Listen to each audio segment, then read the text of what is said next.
Hi, welcome to Healing Humanity. My name is Dina, and I want to talk to you today about connecting to God or not connecting to God. So a lot of us feel like we're not connecting to God. He's not listening.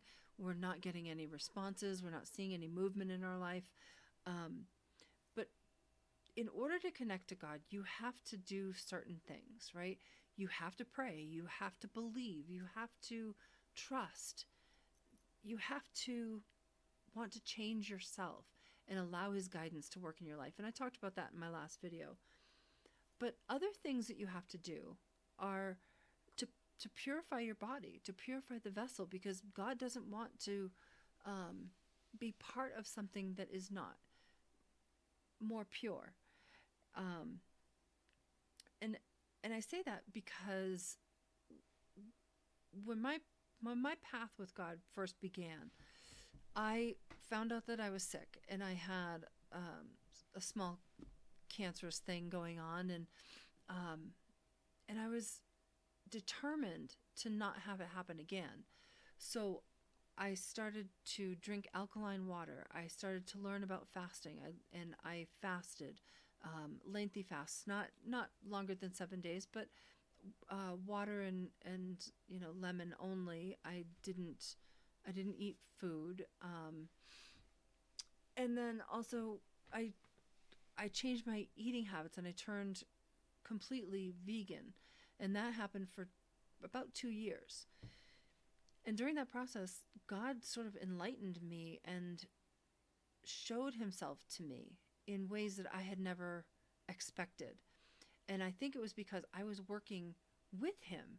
And I say that only because there's verses in the Bible that correspond to that support that. And we all know that, Jesus fasted, Moses fasted, both of them 40 days each, 40 days, 40 nights. I don't know if you want to go that far. I maybe one day will, but not right now. But there are several other verses about eating and about meat and about giving ourselves to the Lord and purifying ourselves. And Romans 4:16, it says, eating or abstaining is all done in thanks to the Lord. So there's your beginning, right? And then 1 Corinthians 8:13 says, not to eat meat because it may cause your brother to fall into sin. And I think that's because we're all connected.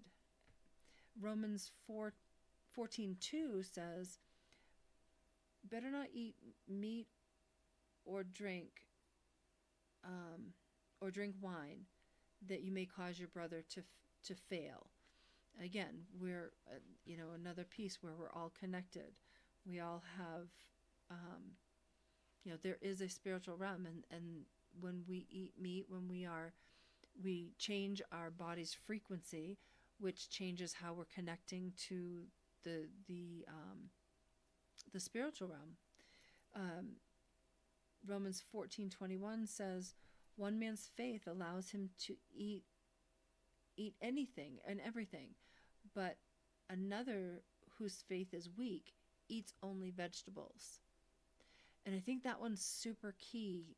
Romans 14:21 is the one that is super key to what I'm saying to you, is that if you feel like you're lacking that connection to God, there are things that you can do to change that. It takes your act and your desire to make that happen. Psalms 35:13 says, when they were ill, I humbled myself with fasting. So not only eating vegetables is important, but also fasting is important. It's a way to show we're humbling ourselves before God. You don't make a big thing of it. There's a passage somewhere in the Bible that says not to, I don't know how it goes, but it's basically in summary, it says something about not putting on an ugly face to show people that you're fasting, so you're in lack of some sort, but to do it quietly and peacefully, just where God can see you and he knows what you're doing, and not to announce it to others or to have people feel sorry for you because you're not eating. Acts 13:2 says, worshiping and fasting through worshiping and fasting, Saul and many others heard the Lord speak to them. And then the one that I always go back to, and I know that it's the Old Testament, but I really think that it still plays a big part in our lives now. And it's Deuteronomy 14:4 that tells you the animals that you may eat. And it says may, not possibly, not if you feel like it. These are the ones you can eat and you cannot eat.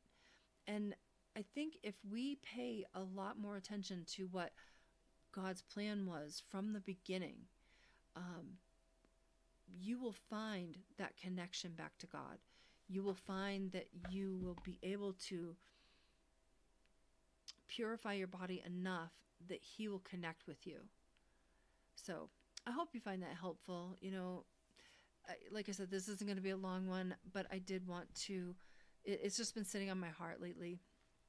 And so I just wanted to share that with you, and hopefully you find that may be helpful. It's an act that you can do, you have control over, and it can bring you closer to God, and it can open a whole new world for you, potentially. I can't promise it. It's only up to God, but potentially it could open a whole new world for you. It did for me. God showed me a whole new world, and He helped me to heal. And it's not always fun to eat just vegetables or vegan, or to fast and go without food, but when you know that there's a purity for your body, and there's healing for your body in all of that, a great amount of healing in your body with all of that,